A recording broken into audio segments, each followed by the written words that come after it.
తెలిసిందే యమన్ రాజధాని సనాలో ఉన్నతాధికారులు దౌత్యవేత్తలు చర్చలు జరపడం, మరణశిక్ష రద్దుకు యమన్ ప్రభుత్వం అంగీకరించింది అంటూ సమాచారం రావడం మనకు తెలిసిన విషయమే. భారత గ్రాండ్ ముఫ్తీ అబూబకర్ ముస్లియార్ కార్యాలయం దీనికి సంబంధించి ఒక ప్రకటన కూడా విడుదల చేసింది. అధికారికంగా మాత్రం భారత విదేశాంగ శాఖ ఇంకా ప్రకటించలేదు. ఉరిశిక్ష రద్దు కోసం భారత గ్రాండ్ ముఫ్తీ విజ్ఞప్తితో చర్చలకు యెమెన్లోని సూఫీ పండితుడు షేక్ హబీబ్ అక్కడ ఏర్పాట్లు జరిపారు. వాళ్ళ ఫ్యామిలీతో కూడా మాట్లాడారు. ఉరిశిక్ష రద్దుకు తీవ్రంగా ప్రయత్నించారు. కేఏ పాల్ కూడా వారందరితో మాట్లాడడం చూసాం మనం. అయితే చర్చలు జరిగాయి, నిర్ణయం తీసుకున్నారంటూ అధికారులు చెప్పారు అంటూ తెలుస్తోంది. కేఏ పాల్ కూడా ఒక వీడియో రిలీజ్ చేశారు. మధ్యవర్తులందరూ దీనికి సంబంధించి సంతోషం వ్యక్తం చేశారు. అంతా బాగానే ఉంది. కానీ భారత విదేశాంగ కార్యాలయం నుంచి కానీ యమన్ ప్రభుత్వం నుంచి కానీ అధికారికంగా దీనికి సంబంధించి ఇంకా ప్రకటన రావాల్సి ఉంది. ఇంకా ఎందుకు డిలే అవుతోంది? ఇంకా చర్చలు అంటే కుటుంబ సభ్యులు ఒప్పుకున్నప్పటికీ కూడా, మృతుడి కుటుంబ సభ్యులు ఒప్పుకున్నప్పటికీ కూడా దీనికి సంబంధించి అఫీషియల్గా ఇంకా అనౌన్స్మెంట్ ఎందుకు రాలేదు? ఒకవేళ యావజ్జీవ కారాగార శిక్ష ఉండే అవకాశం ఉందా? మరణశిక్ష తప్పినప్పటికీ కూడా యావజ్జీవ కారాగార శిక్ష ఉండే అవకాశం ఉందా అనేది ఇక్కడ చాలా కీలక అంశంగా మారింది. ఇంకా ఎందుకని అఫీషియల్గా అనౌన్స్మెంట్ రాలేదు అంటే పూర్తి స్థాయిలో ఇంకా నిర్ణయం జరగలేదా? మరణశిక్ష తప్పినప్పటికీ కూడా తదుపరి ఏ శిక్ష విధిస్తారు, ఇంకా ఏమేమి ఉంటాయి, ఫైన్ ఎలా ఉంటుంది, ఏంటి, ఇలా అన్ని అంశాలకు సంబంధించి పూర్తి స్థాయిలో క్లారిటీ రాలేదా అనేది ఇక్కడ కీలకమైనటువంటి అంశం. ఈ అంశానికి సంబంధించి మధుతో మాట్లాడదాం. మా ప్రతినిధి మధు, ఉరిశిక్ష రద్దు అయింది అంటూ అధికారులు అయితే చెప్పారు. మధ్యవర్తులు అక్కడ ఉన్నటువంటి అధికారులు దీనికి సంబంధించి ఒప్పుకున్నారు అని కూడా చెప్పారు. కానీ అటు యెమెన్ ప్రభుత్వం కానీ ఇటు భారత విదేశాంగ శాఖ కానీ అఫీషియల్గా అనౌన్స్మెంట్ చేయలేదు. కానీ ఈలోపే జరగాల్సిన ప్రచారం అంతా జరిగిపోయింది. ఎందుకు డిలే అవుతుంది? అంటే ఇంకా ఏదైనా నిర్ణయం తీసుకోవాల్సి ఉందా ఈ విషయంలో? ఎగ్జాక్ట్లీ. అంటే యమన్ కి సంబంధించినటువంటి కౌన్సిల్ ఫర్ తలాల్ జస్టిస్ సంబంధించినటువంటి వ్యక్తి కన్ఫర్మ్ చేశారు. అంటే ఉరిశిక్ష రద్దయిందని చెప్తా ఉన్నారు. కానీ ఇంకా ఈ ఎవరైతే తలాల్ అబ్దో మహదీ కుటుంబ సభ్యులకు సంబంధించినటువంటి వాళ్ళతో మాట్లాడిన తర్వాతనే ఒక క్లారిటీ వచ్చే అవకాశం ఉంది. మరి అక్కడ మనం చూసాం, అక్కడ యమన్ లో ఉన్నటువంటి రూల్స్ రెగ్యులేషన్స్, ఒక ఇతర వ్యక్తికి మరణశిక్ష పడిన తర్వాత కుటుంబ సభ్యులు ఒకవేళ బ్లడ్ మనీ కనుక వాళ్ళు యాక్సెప్ట్ చేస్తే ఉరిశిక్ష రద్దయ్యేటువంటి అవకాశం ఉంది. కానీ అట్లా జరగలేదు. చివరగా దౌత్యపరమైనటువంటి ఒక ప్రెజర్ తీసుకొచ్చినటువంటి పరిస్థితి. యాక్చువల్గా అయితే యమన్ కి భారతదేశానికి దౌత్యపరమైనటువంటి సంబంధాలు లేవు, ఎలాంటి రూల్స్ అండ్ రెగ్యులేషన్స్ లేవు. మనం గతంలో మాట్లాడుకున్నట్టుగా అక్కడ ఖైదీలను అప్పజెప్పడం కానీ యుద్ధ దేశాల మధ్య సంబంధించినటువంటి ఇవి లేవు. కాబట్టి క్లిష్టమైంది. ఎటకేలకు వాయిదా పడ్డది ఉరిశిక్ష. ఇప్పుడు రద్దయిందనేటువంటి క్లాస్ వస్తుంది. నిజంగానే ఇప్పుడు మరి మరణశిక్ష రద్దయింది, మరి యావజ్జీవ కారాగార శిక్ష ఉంటుందా, లేకుంటే ఇంకేదైనా ఫైన్ ఉంటుందా, నిజంగా విడుదల చేసేటువంటి అవకాశం ఉందా, తిరిగి భారత్ వచ్చే పరిస్థితి ఉందా, కుటుంబ సభ్యులు కలుసుకుంటుందా ఉంది. చాలా రోజుల నుంచి ఉత్కంఠ ఉంది. మొత్తానికి భారత్ కి సంబంధించినటువంటి హై లెవెల్ సంబంధించినటువంటి విదేశీ శాఖకు సంబంధించినటువంటి వ్యవహారాల శాఖకు సంబంధించినటువంటి అధికారులు సంప్రదింపులు చేశారు. భారత విజ్ఞప్తిని అక్కడ తెలియజేయడంతో ఉరిశిక్ష రద్దయింది. చివరిగా మాత్రం కుటుంబ సభ్యులతో మాట్లాడుతున్నాం, మహదీ కుటుంబ సభ్యులతో మాట్లాడి ఒక క్లారిటీ వచ్చి అధికారిక ప్రకటన వచ్చినంత వరకు దీని మీద సస్పెన్స్ అవకాశం ఉంది. భారత గ్రాండ్ ముఫ్తీ సున్నీ లీడర్ అబూబకర్ ముస్లియార్ సంబంధించినటువంటి ఆఫీస్ కి ప్రకటన వచ్చింది. ప్రభుత్వం నిర్ణయం తీసుకుంది ఉరిశిక్ష రద్దు చేయడానికి అనేటువంటి.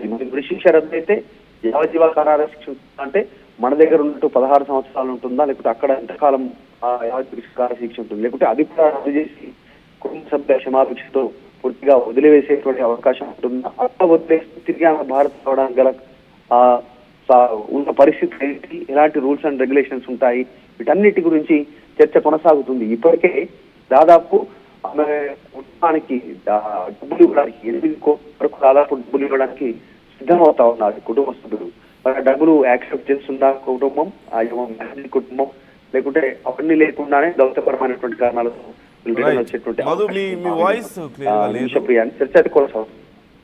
Right signal problem Madhu, voice క్లియర్గా లేదు.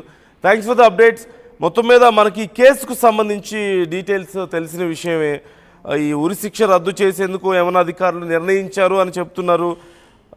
సోమవారం అర్ధరాత్రి దీనికి సంబంధించి డీటెయిల్స్ వచ్చాయి.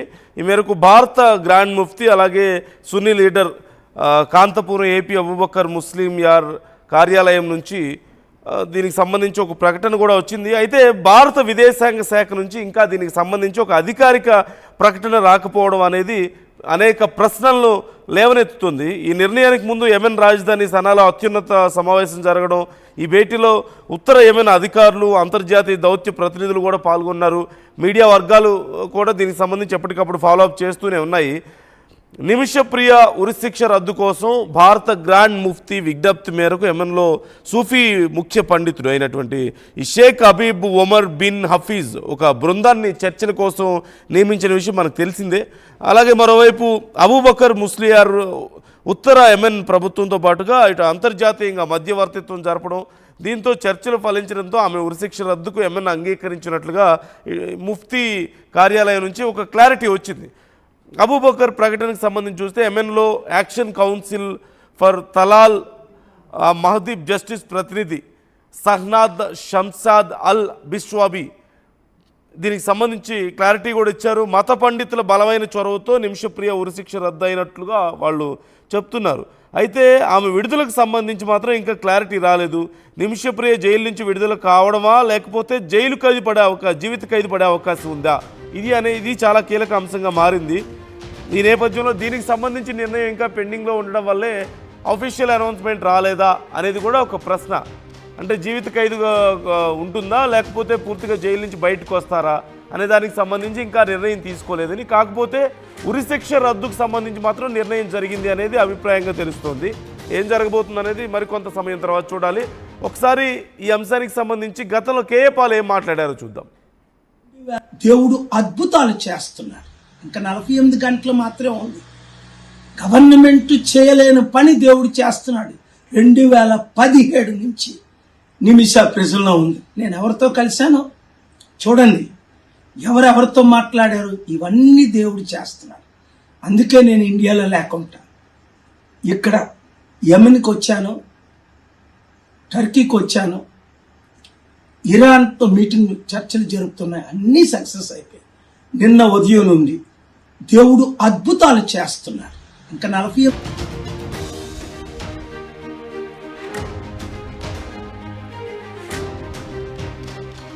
భారతీయ నర్సు నిమిషప్రియ కేసుకు సంబంధించిన అప్డేట్ మనం చూస్తున్నాం. నిమిషప్రియ మరణశిక్ష రద్దుకు సంబంధించి నిర్ణయం తీసుకున్న విషయం మనకు తెలిసిందే. యెమెన్ రాజధాని సనాలో ఉన్నతాధికారులు దౌత్యవేత్తలు చర్చలు జరపడం, మరణశిక్ష రద్దుకు యెమెన్ ప్రభుత్వం అంగీకరించింది అంటూ సమాచారం రావడం మనకు తెలిసిన విషయమే.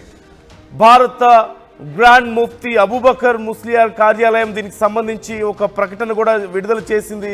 అధికారికంగా మాత్రం భారత విదేశాంగ శాఖ ఇంకా ప్రకటించలేదు. ఉరిశిక్ష రద్దు కోసం భారత గ్రాండ్ ముఫ్తీ విజ్ఞప్తితో చర్చలకు యెమెన్లోని సూఫీ పండితుడు షేక్ హబీబ్ అక్కడ ఏర్పాట్లు జరిపారు.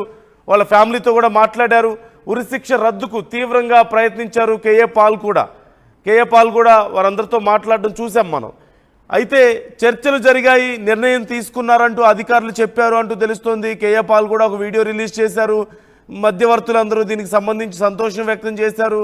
అంతా బాగానే ఉంది. కానీ భారత విదేశాంగ కార్యాలయం నుంచి కానీ యెమెన్ ప్రభుత్వం నుంచి కానీ అధికారికంగా దీనికి సంబంధించి ఇంకా ప్రకటన రావాల్సి ఉంది. ఇంకా ఎందుకు డిలే అవుతోంది?